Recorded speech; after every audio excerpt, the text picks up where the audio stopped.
What's for me? How's it hanging? How's it happening? You guys know what it is. This is Kevin from the Chord Progression Podcast. Podcast One Magazine describes as the one that initiates profound discussions with rock and metal artists. Live fans cover the creative workflow of their favorite musicians and understand the factors that make the band succeed or fall from fame. We are also sponsored by Dark Fusion Systems, the best for your custom company needs. Get $100 off your entire code CPPod at darkfusionsystems.com.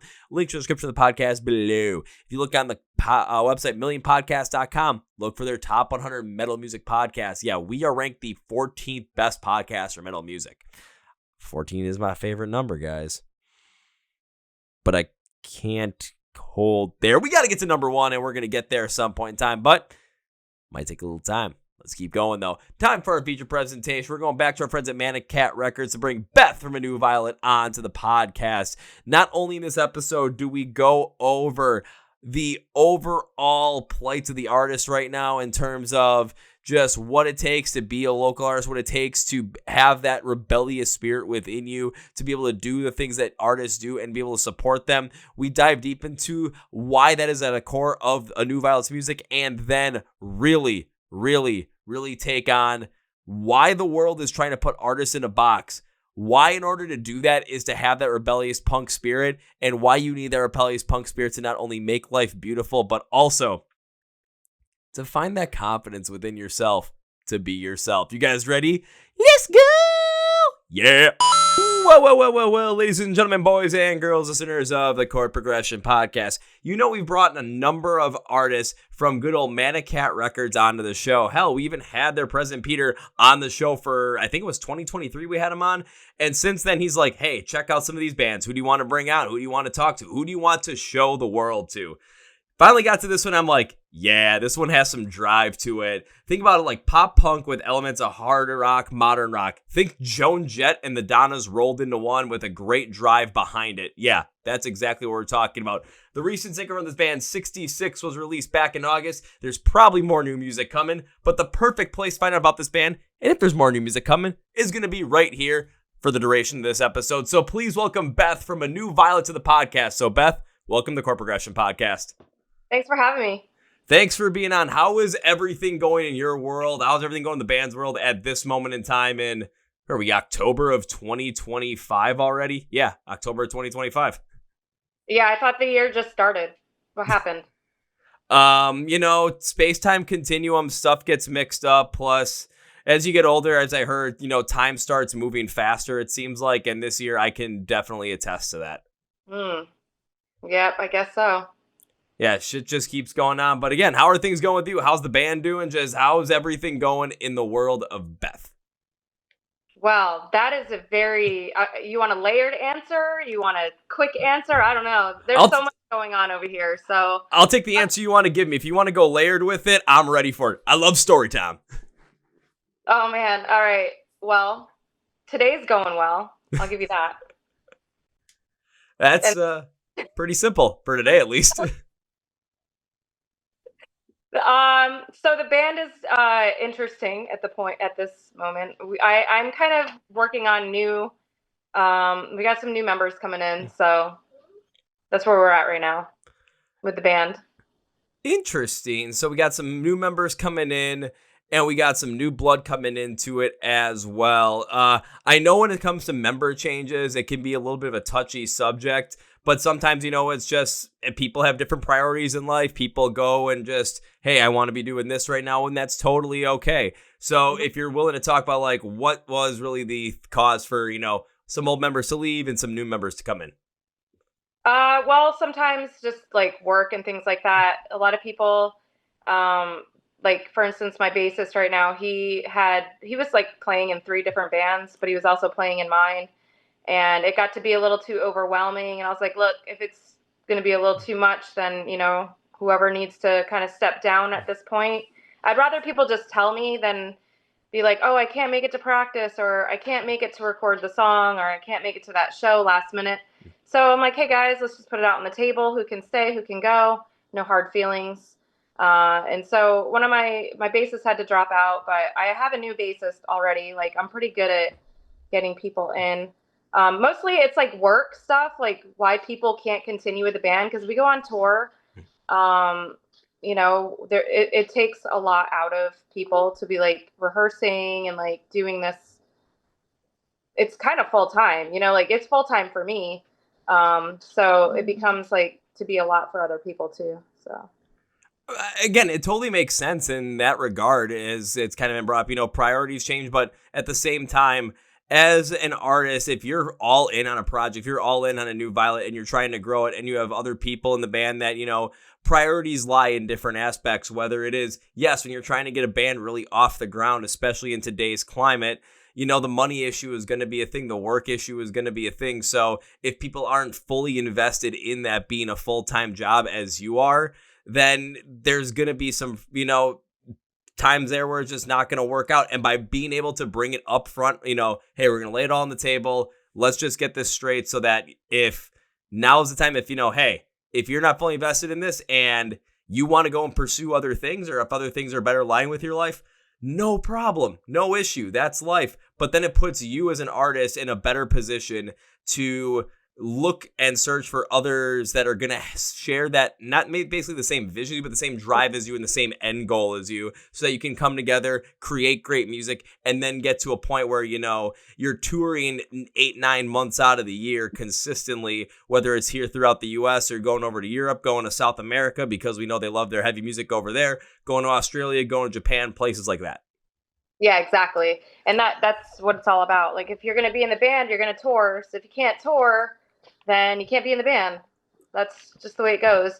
And a lot of people, when they start bands, like when they're like, oh yeah, I'm going to be available to practice and I'm going to be here and da da da. And then when it gets to be, like, okay, we're doing this, they're like, oh man, I don't really want to do the tour this time around. You're like, why? So not everybody has the blood of a touring musician. Like they might say it, they might feel it, but it doesn't always ring true. It doesn't always ring true. And this is not a knock on the people that realize that this isn't necessarily for them, or a knock on just, an individual person. If you talk to any other band that is out there, even some of the biggest ones out there as well, there may have been members in that band well before the full lineup that you see today that you just, maybe weren't as invested in it, weren't into it.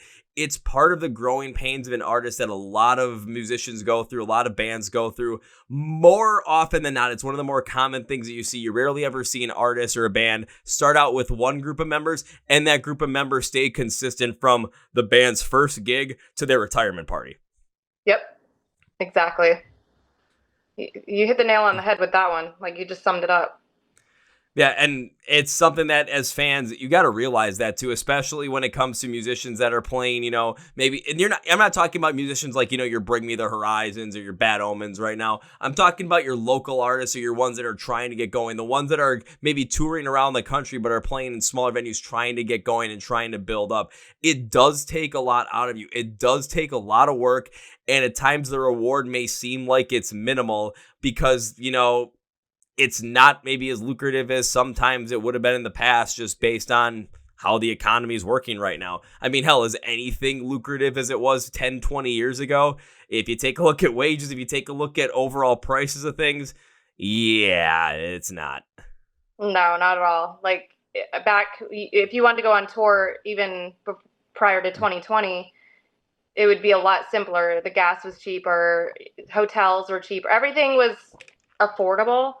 But when you go on even like a 1 week, 2 week tour, you're looking at thousands and thousands of dollars. And then those people are losing their money by taking the time off to go from work to go on tour. And maybe they'll make a little bit of money on the road, possibly. It depends on what shows we're getting, But if we're not like hitting big shows and they're like, yeah, here's $1,000 or whatever, then you're just going because you're promoting your band. And if you don't have that in your heart, then if money is like the first thing they think, like, okay, I'm going to lose all this, I can't pay my rent, it's kind of where it's at, like I'm not the only band going through this either. Like, there's a ton of bands that have gone to like backing tracks and like down to like 1 or 2 members because they can't keep everybody together to kind of do that kind of work, Oh, I've seen it before. I've seen it over the course of the 6.5 years I've been doing this podcast. I've seen and heard the stories of tour costs rising. I'm trying to think of who I talked to about it, and it might have even been Manny Madero from Ashes to New. It might have been somebody else. I'm not sure. But we were talking about, the cost for touring, and it was in 2019 to like 2022 or 2023, the price just to rent like an RV or a bandwagon for a large band, that price had essentially doubled in 4 years based off of limited supply, higher demand for because everyone wanted to be out on the road, and increased costs of upkeep. So at that point in time already, for some of your favorite bands that are out there, their prices and costs have just gone up dramatically just to try and get out there. And for them, this is their livelihood. So they have to make sure that they're doing well with it. And for aspiring, not going to say aspiring artists, but artists that are building up to that point, like a New Violet is, it's a realization that when you hear a band that you like and you have a chance to go and see them out play live, understand the risk that they're taking doing that to their own potential financial, standing for themselves, and go support them, because if you don't support them, then they're going to end up breaking up and maybe dropping out of it because they weren't able to keep going. And that's a sad thing in today's world, because without music, the world is dull.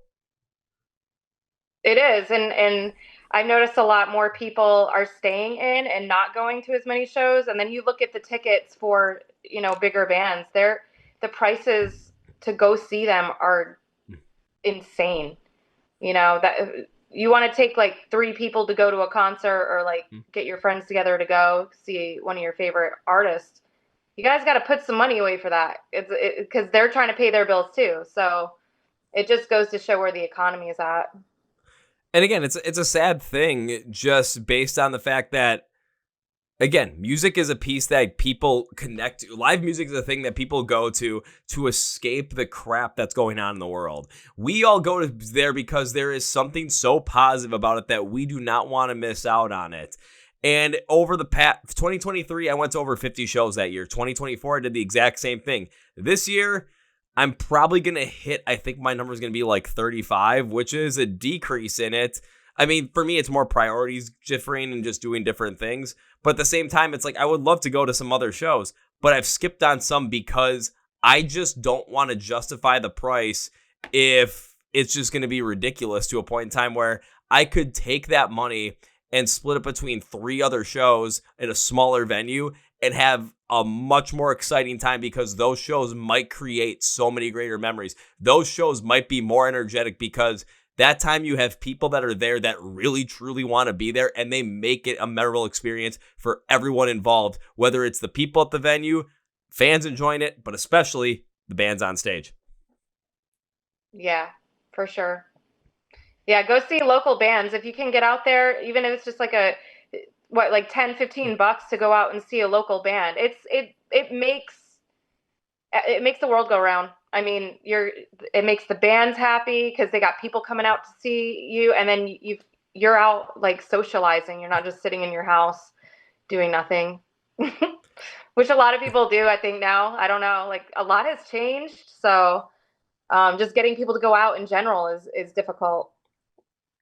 To do anything, and it's absolutely true. Ever since 2020, there's been a massive shift in trying to get people to even go out and do something. So many people become so sedentary by just wanting to live life behind a screen even. And as weird as I say that, as you and I are talking, via the internet, it's still, we're someone that's going out there, performing out on stage and creating those moments. And from my own perspective as the music lover, the music listener, I'm the one that has to go out there and be at that show and enjoy. Hell, if I took, me not going to shows, let's say, 2021, 2022, just take that away from my life, there's a whole bunch of great people that I've met and a whole bunch of great friends that I have now that would not be there, all because I decided to stay in my house. So local music is a great place to go to because you like that artist or you like that sound. You want to know why there's a bunch of other people there, because they have some sort of connection to the band or the music that you actually enjoy. And there is a commonality that you can start a conversation with right then and there. It is as easy as anything. It's all right in front of them. Yeah, I've made so many friends at shows. Just standing next to somebody and you're sharing that common ground that you love the band you're about to see. It's like you love everybody around you because you're doing something that it feels you're connected just through that, you know? And then you're in a mosh pit or just singing with somebody you don't even know with your arm around them, exchanging numbers. So yeah, I love it. I think it's amazing, like how that works. But again, you know, just to get people to go out and do that, sometimes it's difficult. So, but I usually just make friends. Like that's how I make my friends. Like just go meet strangers, and then I got new buddies to hang out with later on. Like, hey, let's go to a show. I don't even know who you are. I met you once. Let's go. We got the same thing. It's like, hey, all of a sudden, you know, we built up this whole entire group of people just because we all met at shows. We all have these different group chats together. One person comes and talks to us during a show. It's like, oh, you guys go to more shows? I wish I go to more shows with people I know. Oh, here, join this group chat with us. And you'll see a whole bunch of stupid stuff being talked about. But every time there's a new show that comes out, it's like, hey, here it is. Who's going to this? And at that point in time, you know that you're going to go to a show and you're going to know at least 10 people that are going. There's a comfort that comes in there, but it all starts with, you know, yeah, you got to get out of your house. You got to be in that point in time. You got to be at that place to do it. I've met so many great friends. Like you said, you've met so many great friends. And through the power of example, let me ask you this. Is there one story of meeting somebody at a show or meeting someone just enjoying a concert anywhere like that stands out to you that maybe can inspire other people to be like, hey, I got to get out and go and try this myself? A long time ago, I went to go see 30 Seconds to Mars, and we had nosebleed seats, like, you know, when you're sitting all the way in the back, right? Mm-hmm. And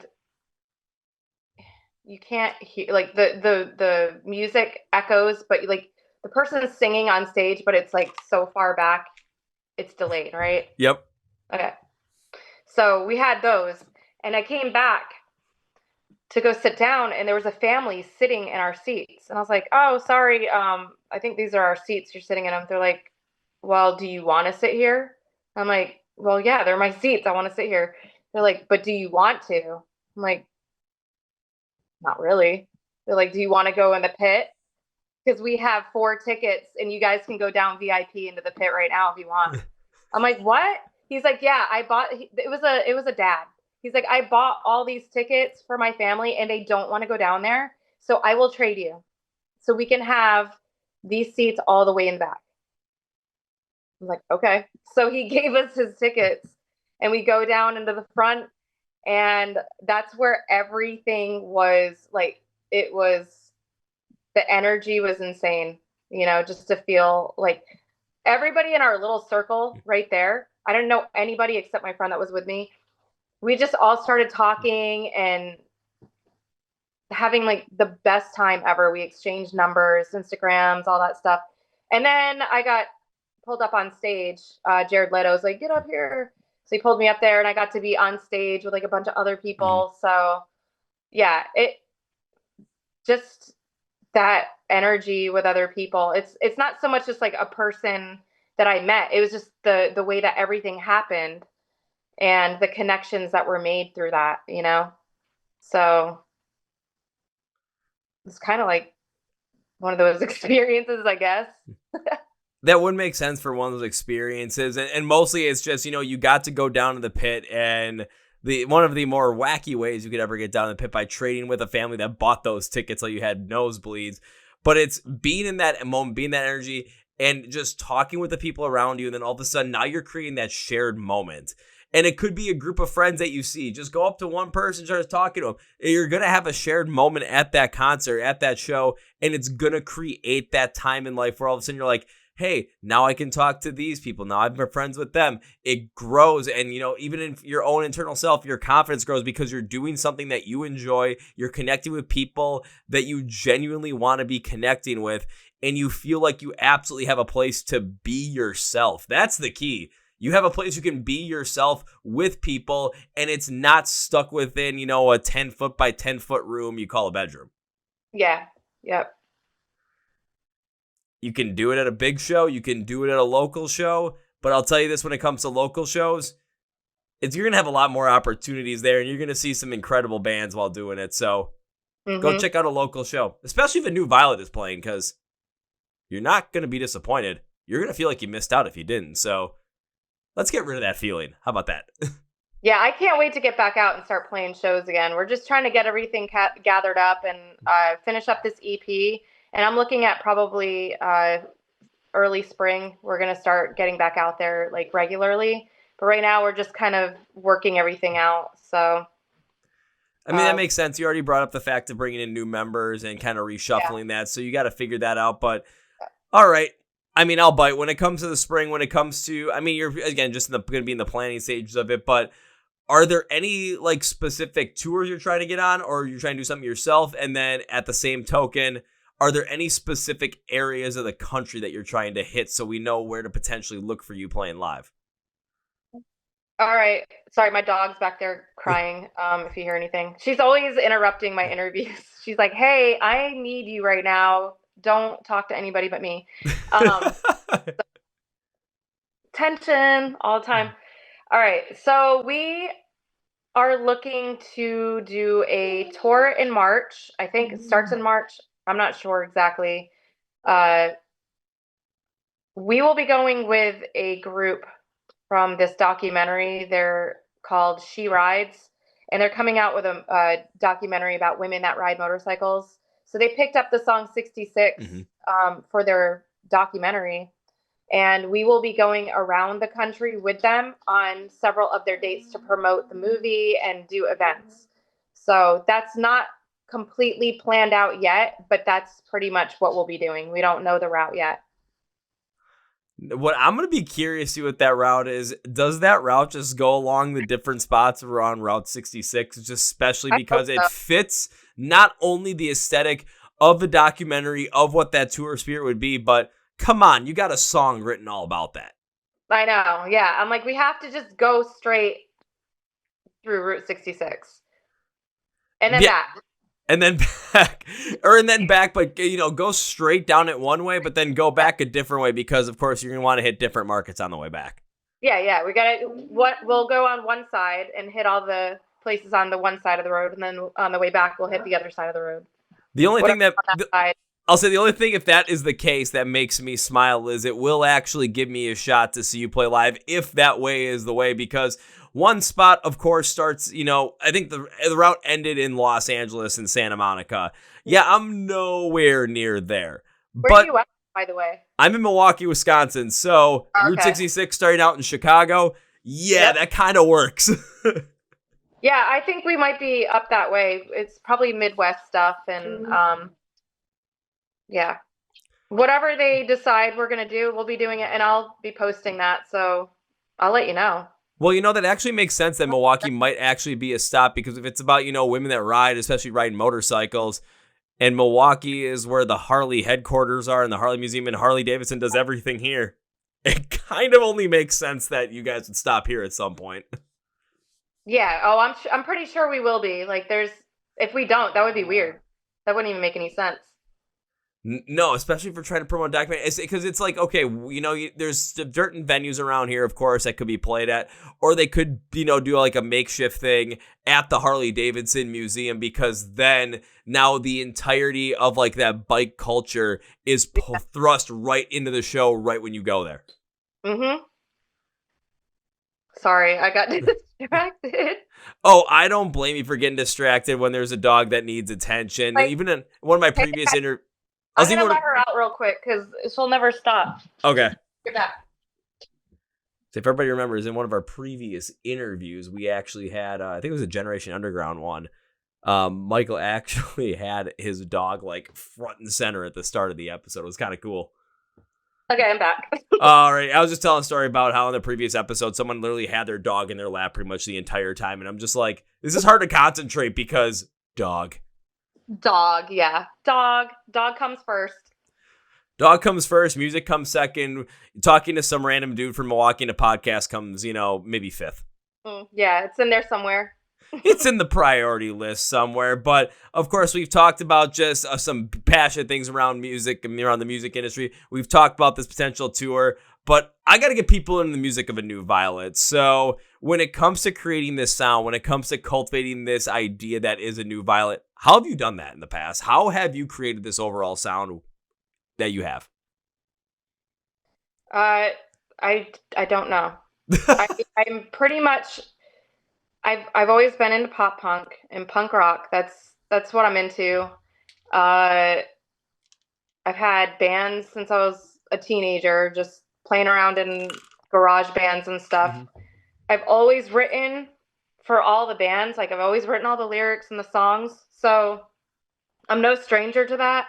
And it comes in all different ways. Like sometimes I'll just be writing stuff down that's coming through and I keep it and I put it away. And then later on, if there's like songs coming up that I'm trying to create, I might take some of the lyrics from that and put it into a newer song.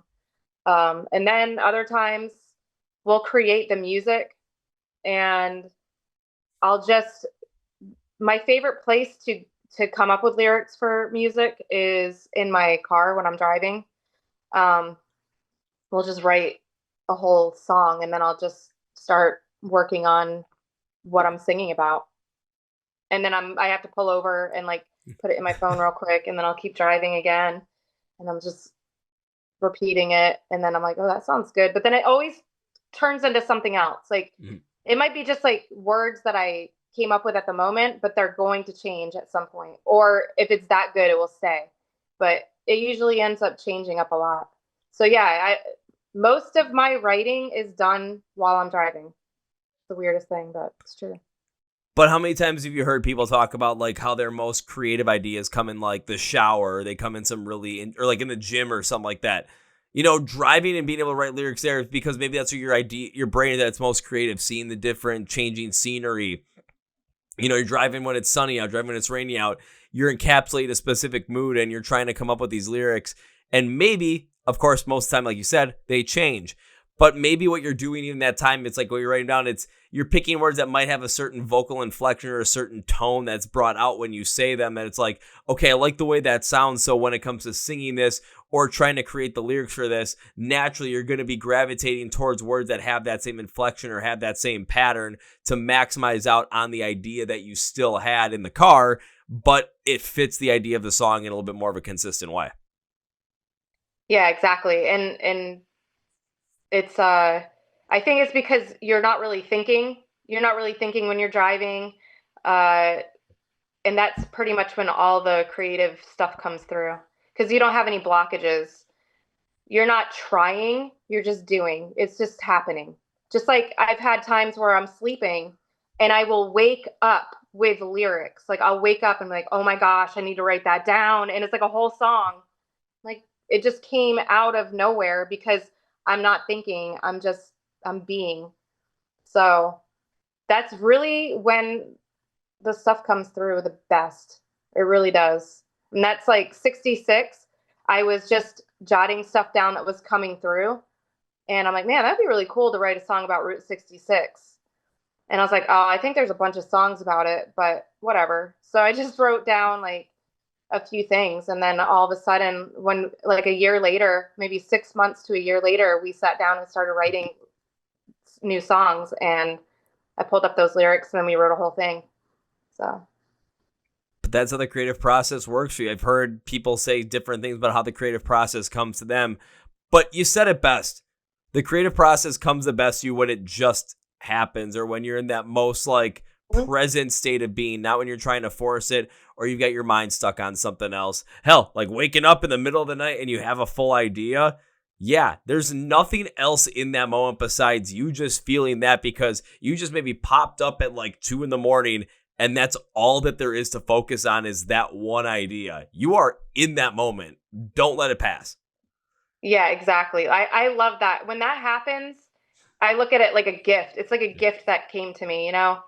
I didn't have to think about it. It's just like, oh, wait, there it is. Put it in my phone real quick. And then it just flows from there, you know?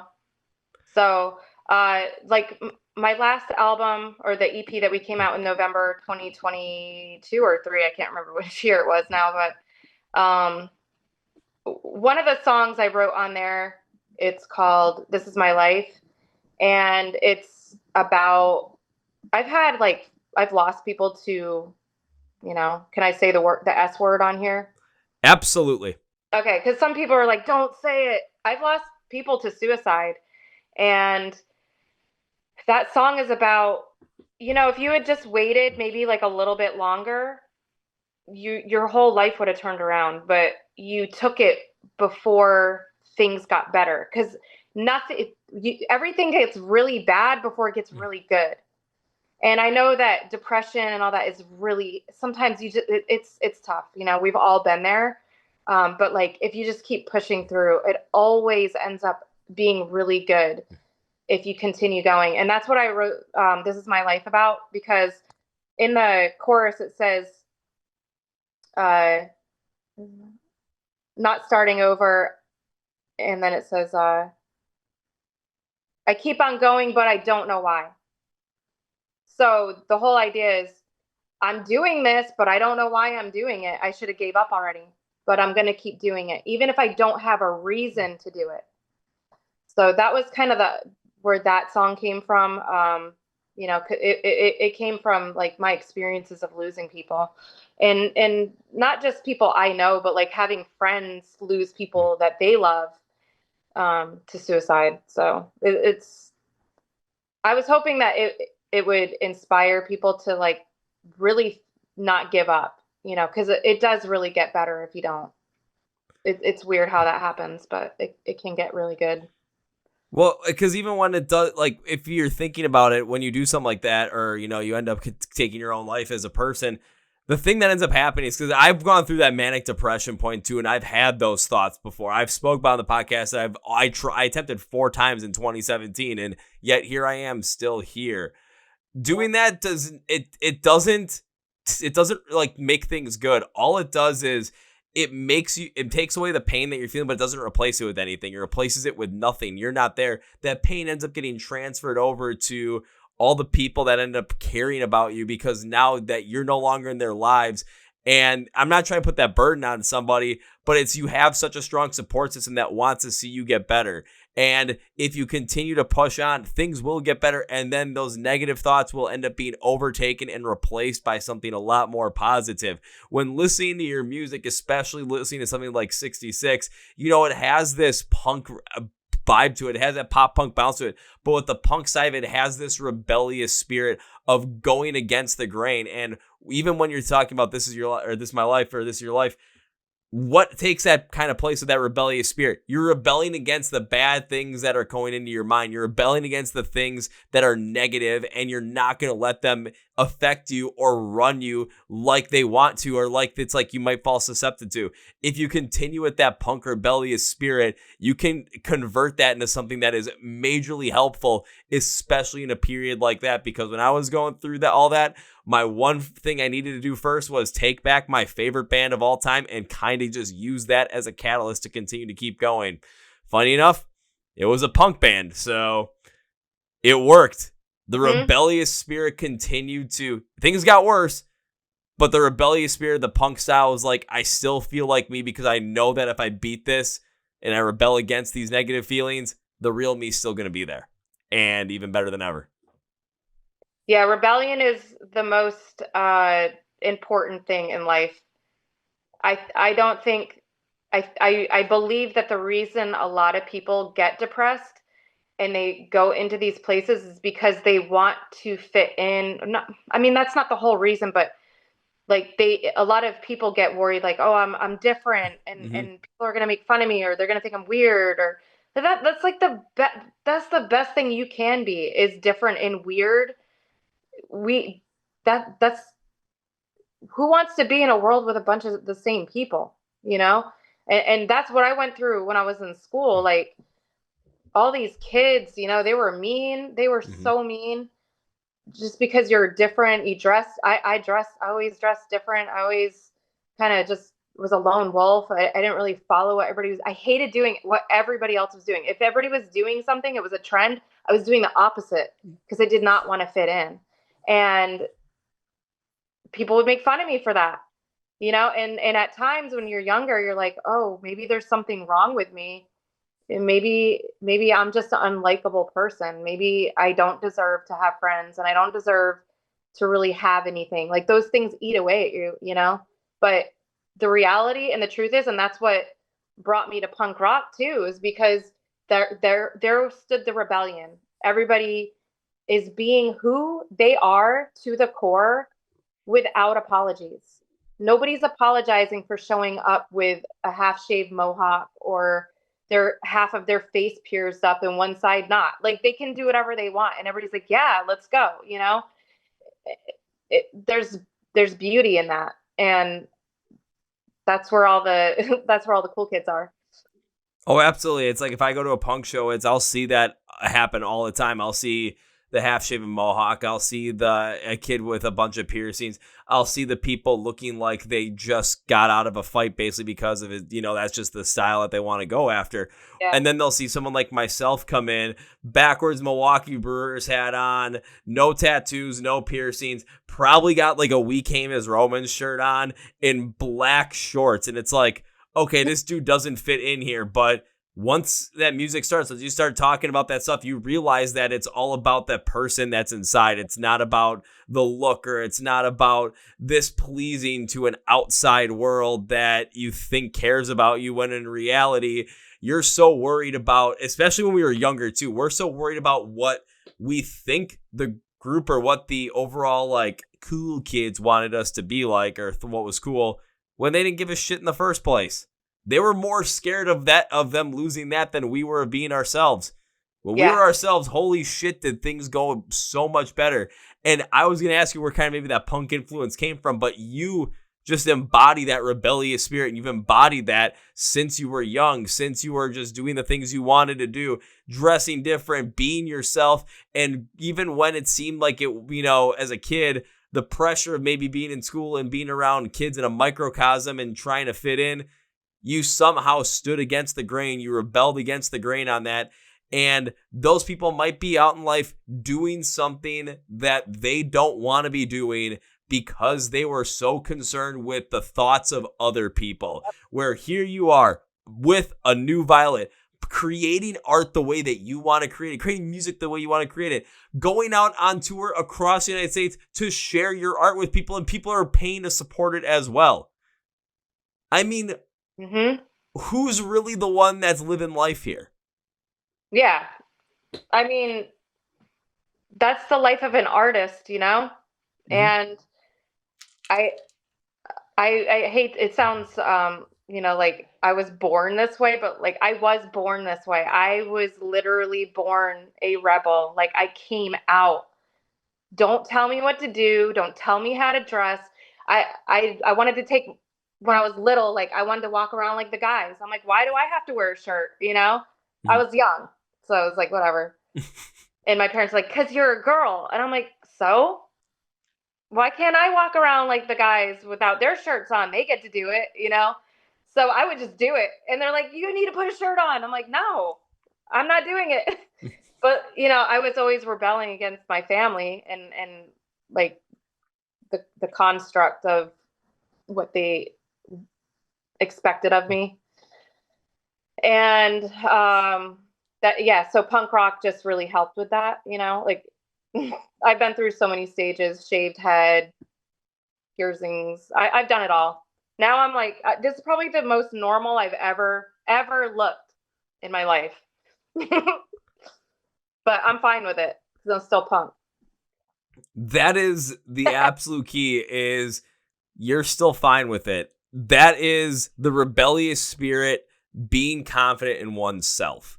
That's what punk rock was really, truly all about at its core, was that rebellious spirit for the individual to be comfortable with their self, to be reliable for their own selves, and to be able to express it without the worry of a larger societal pressure as a whole trying to put them in a box and trying to make them conform to a specific way that they wanted them to, because it was easier for a larger group of people. It was more comfortable for a larger group of people. But without that rebellious spirit, without that individuality, everyone then becomes like the Pixies in Fairly Odd Parents, where everything is gray and nothing really has any sort of shall we say, character to it, which oddly enough, you go around anywhere, especially here in the US, you look at all the buildings that are being put up, the luxury apartments, the way people are expected to be, the way social media is, it's like that on steroids. It is. Yeah. There's too much gray in the world. Mm-hmm. It really is. If you go, like, the schools, there's no color in any school anymore.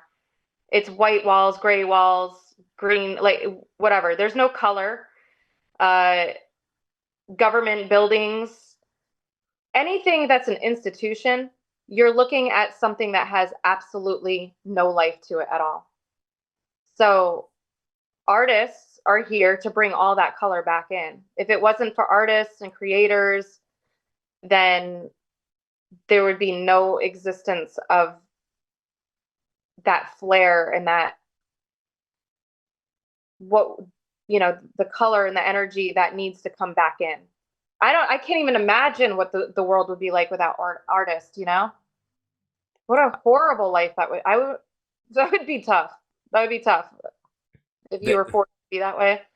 That would be real tough, because even when you brought up, like, no color in government buildings, no color in schools, I'm thinking, how can they have no color in schools? I remember when I was a kid, especially when I was in, like, grade school. Now, this is, early, maybe up to, like, 2005, 2006-ish, and everything was all still fully colored. It was still all vibrant.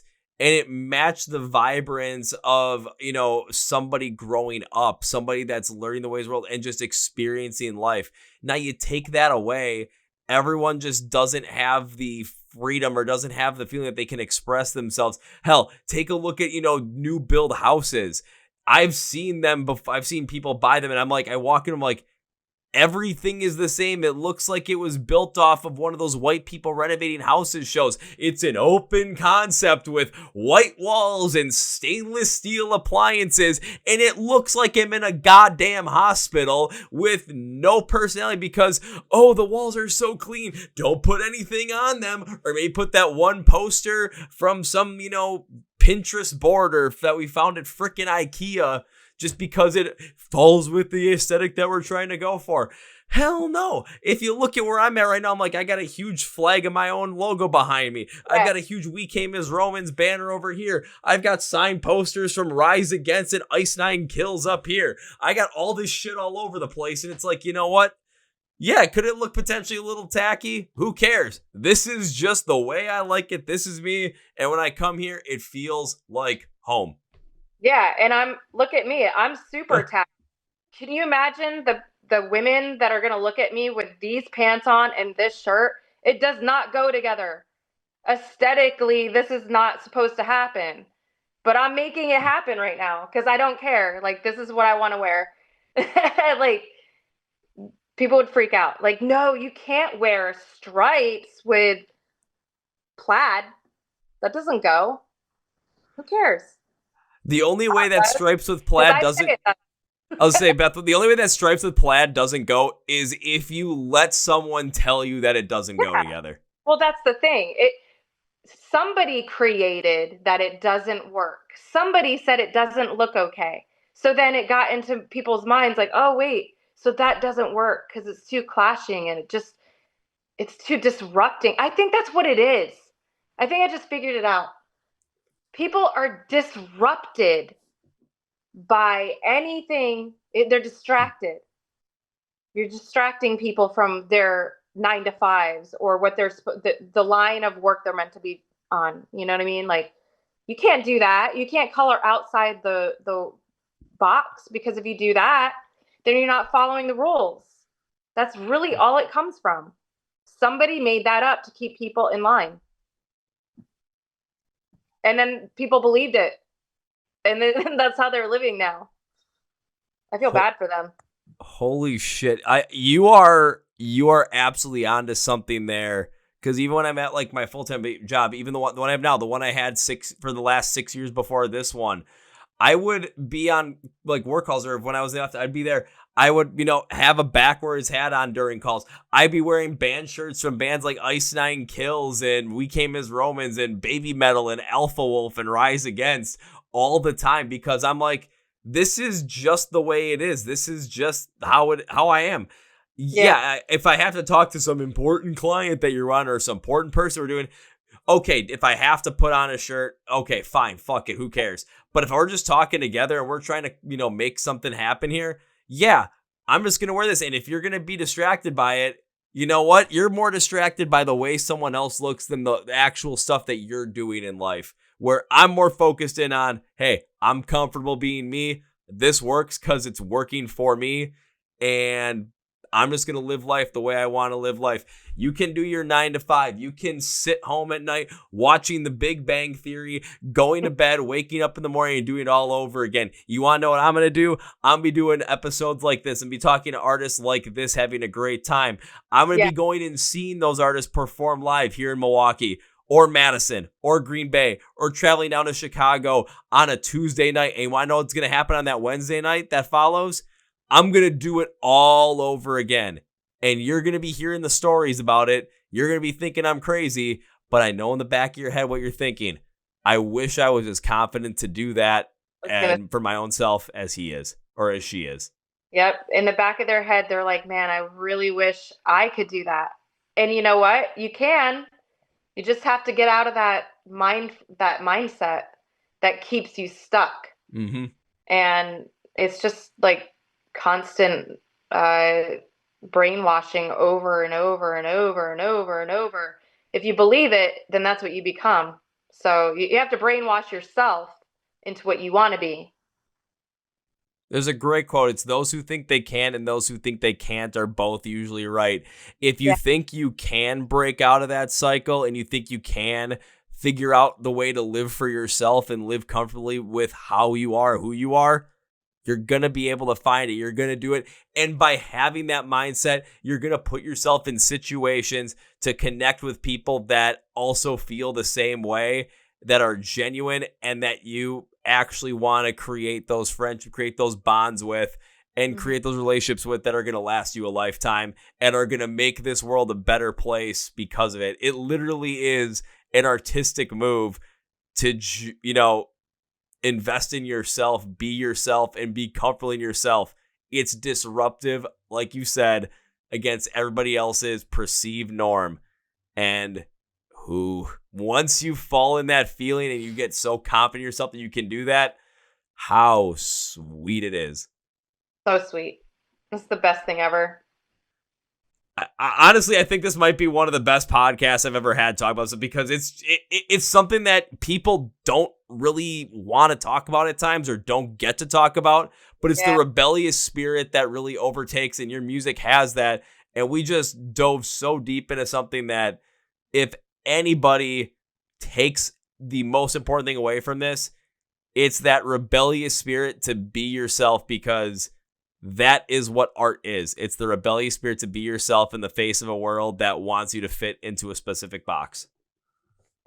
Yeah, and if you want to go a little deeper into this with the music industry, something that's really starting to affect a lot of musicians that just want to play there are musicians. Okay, let me start over. There are musicians out here and artists that want to play their amps with their pedals and their guitars, not with a Kemper, not with a digital board, not with plugging into the house so they can control it. We want to continue to play real music with our instruments, but they're trying to take all that away. So I'm looking at like some tours that you end up going on in some venues. They're not going to allow you to bring your amp because it's too loud. Okay? No, this is a real thing happening now. And they're like, they want you to get the little box and with and I'm not saying there's anything wrong with that. It's fine, right? But they're going to delete it so much that you're never going to see an amp on a stage with a rock band again. Like, it's getting to that point. And they're putting us in that box. Like, you want to play music? Okay, we're going to find another way to control you. You're not going to be able to bring your amps, and you need to buy this $5,000 piece of equipment to bring with you. in order to do anything with backing tracks, because you need backing tracks too. So I don't do any of that. I play everything we play is the way it is. It's through our amps with we have our pedal boards that we have made our sound, and we jump up there, plug everything in and go. But it's getting bad, you know? That's not even something I realized as was happening, because I've always looked at it when it comes to artists. It's when it comes to being on stage.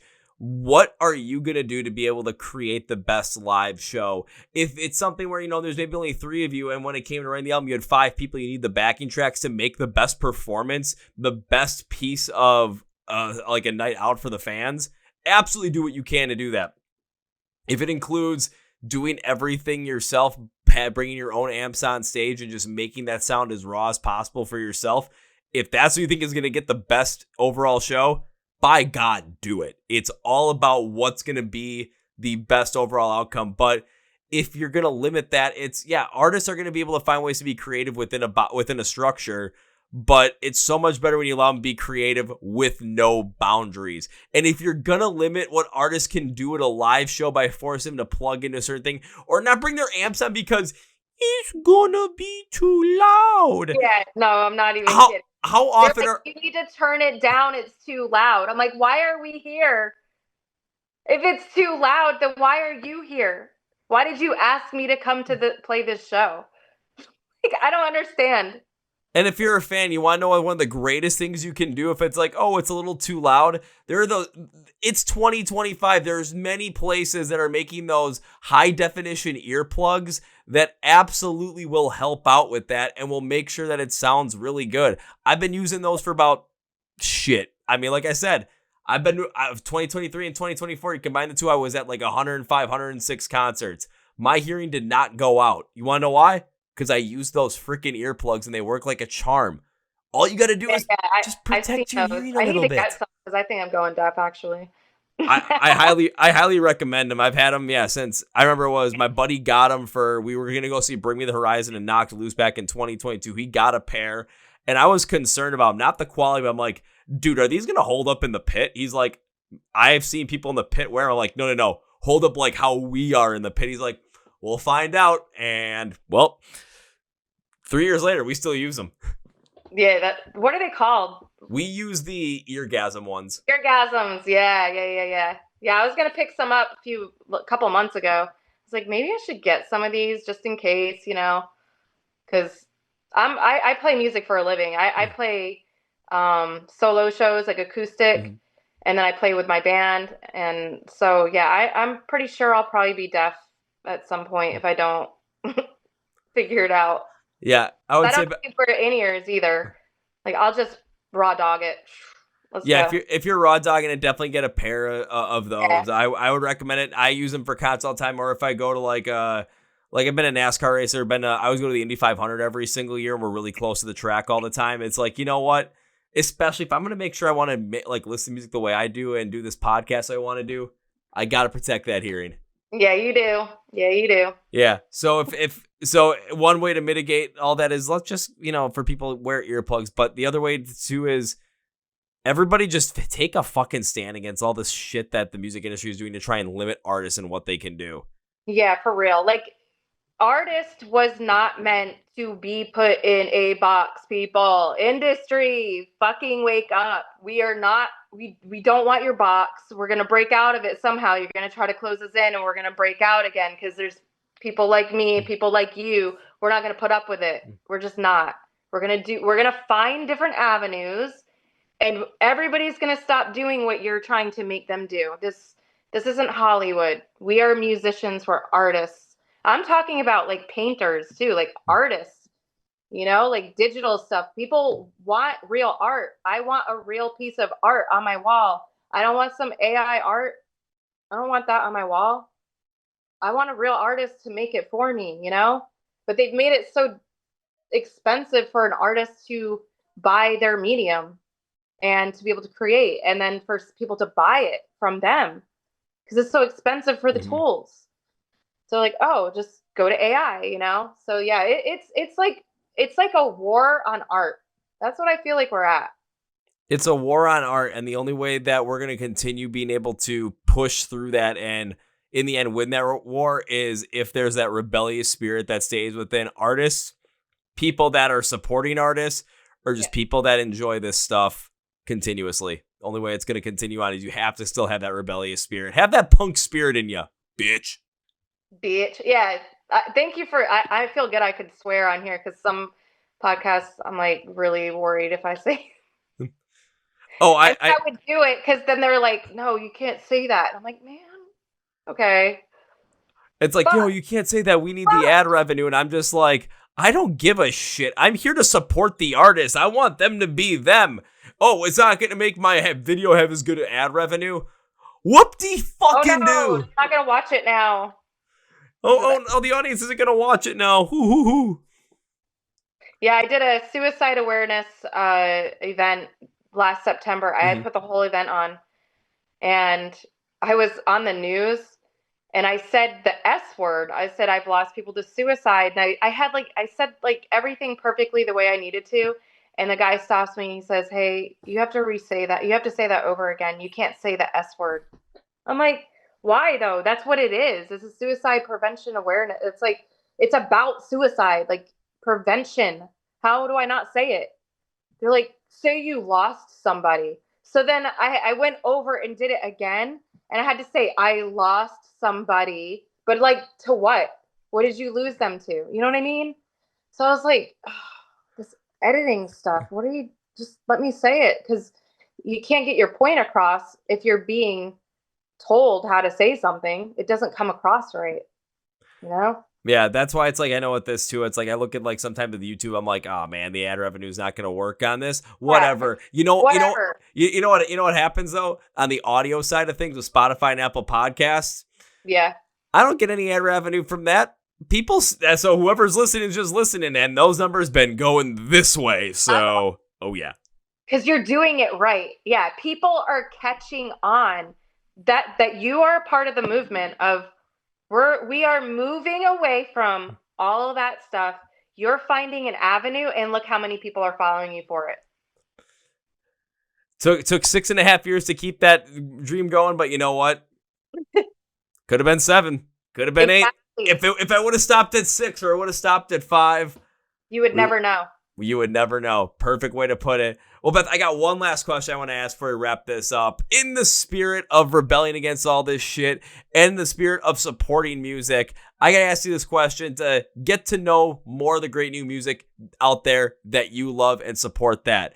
I got to limit this question to 3 because otherwise we're going to be here the rest of the night. But Beth, can you name me 3 bands or artists that you love that you would love to see more people get into right now?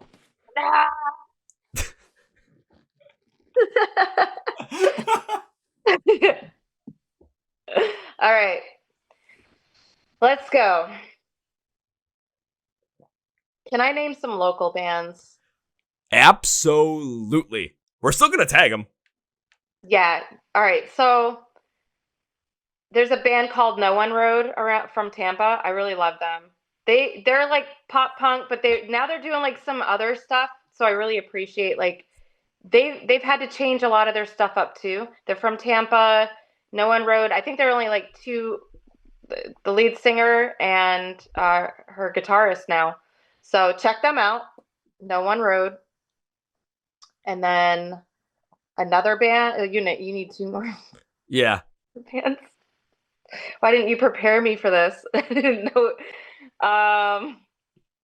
Good Lord.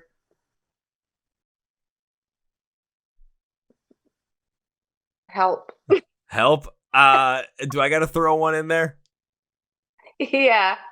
Okay, I'll throw one in there. This isn't shoot, now I'm like, how local do I go or how big do I go with this? Wait, should I? Yeah, do the local. God, I got to remember what their name is. I had them on the podcast a while back. Just give me a second. I have a list of every single artist I brought on the podcast. I keep a schedule so I can always quickly look back. I want to say their name is Gold Steps, but I got to make sure I get it right because otherwise I'm going to be kind of sad about that. Now I forgot even when I put it out there.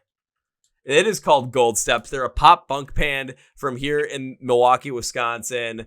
I found them because there was a promo video for one of their songs that they shot on. If you look it up, it was called the Milwaukee Minnow. There was a couple that drove a yacht to Milwaukee, crashed it on like the beach and left it stranded there. And the city decided it's too difficult to move, so we're going to wait to remove it. It was stuck in October. They waited the whole winter, and people were going on the boat, having a good time, ripping it up. Just, it became a local landmark. I love that. My buddy threw a funeral for the boat, and we were sitting on the boat while they were doing a news story, interviewing my buddy. Everyone on the boat is wearing black except for me. I'm wearing the brightest red John Cena You Can't See Me sweatshirt, and it was too funny. But I saw the band. They were doing a promo on the boat, and I'm like, there is no way. And it's like one of the only Milwaukee bands I've ever had the pleasure of bringing on the podcast. They've got a great pop punk sound. If you like a little bit more of a bouncy Paramore type, definitely the way to go. Gold Steps. That's their name for sure. It's Gold Steps. Yep, I pulled it up. All right, cool. Yeah. All right. I'm going to check them out. Just that story got me intrigued. All right, I need one more from you then. Oh. Goodness, why are you doing this to me? For fun.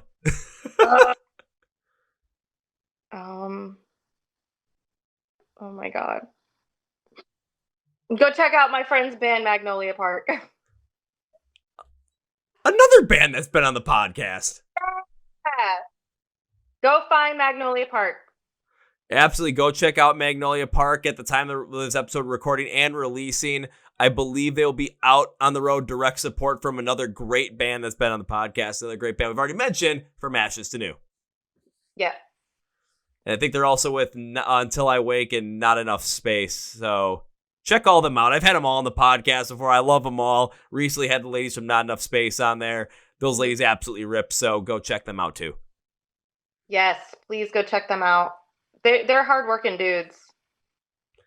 All of them are. Well, Beth, I want to thank you for taking the time for joining us in the Chord Progression Podcast, a podcast that started out one way, completely went another way at the exact same standpoint, and created one of the most eclectic but also deep podcasts I think I've ever done, especially probably the deepest one I've ever done this year in 2025. So thank you very much. I got to end this episode with three things. So the first thing, everybody, is when it comes to a new Violet, when it comes to that new EP they're working on, and when it comes to that tour that they're planning, especially going back on the road all throughout 2026, you're going to want to be in the know with that. So go to the description of the podcast where it says Find a New Violet online.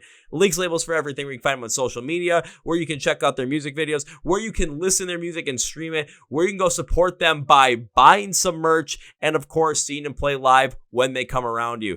This is a great conversation. I think you kind of want to be a part of this. So don't let me down. I did all the research. Just go click and follow. You're not going to be disappointed. Be rebellious, baby. If the world's telling you not to do it, do it. Now it's time for number 2, Beth. Whenever guests the podcast, I enjoy the podcast, tend to make a certain promise. So I say thank you. I appreciate taking the time, and I wish to continue to support the band in the future. And this is how we do that. The promise is not an if. The promise is a when.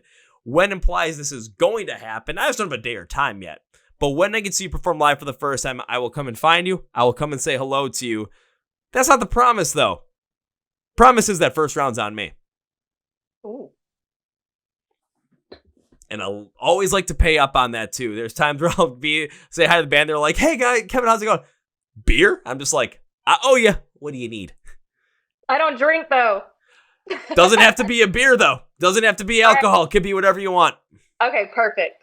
That's usually why I say first round on me, though, because it's like, I know there's a lot of people that don't drink, so let's not limit it to like, oh, it's got to be a drink.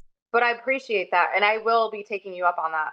Perfect. I think it was, who was it I had in the podcast? Damon from the band Of Virtue, because he doesn't drink either, and there was one, I've had multiple times like, dude, I owe you. What do you want? He's like, get me like the non-alcoholic like Topo Chico seltzers. So I walked into the venue with 4 cases of them. I'm like, you've been on the podcast 4 times. I haven't paid up yet. Here. Yeah, I like seltzer. So, I mean, that's usually what I drink. A little splash of lime in it. Now you're giving me ideas.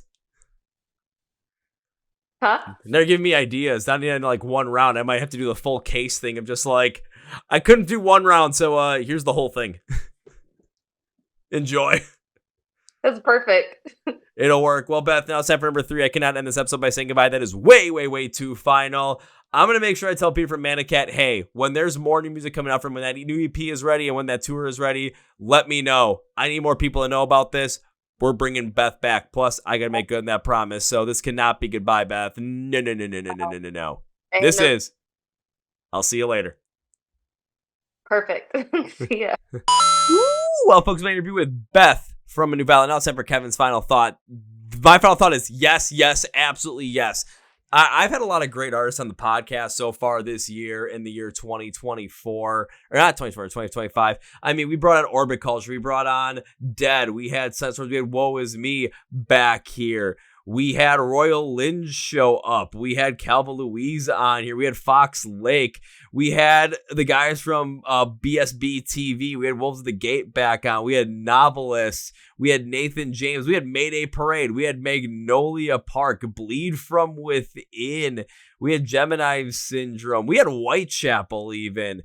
And we had Sick to Your Guns as well. I forgot about Sick to Your Guns. Conquer Divide was on here. Miles Kennedy was on this podcast in this year. We also have episodes coming up with Spite and Caskets. But this one was something completely different. And the reason I say that is because we really dove deep into the importance that music really plays in our own lives and the importance that it can bring to us in order to be comfortable in our own skin and to be confident in that.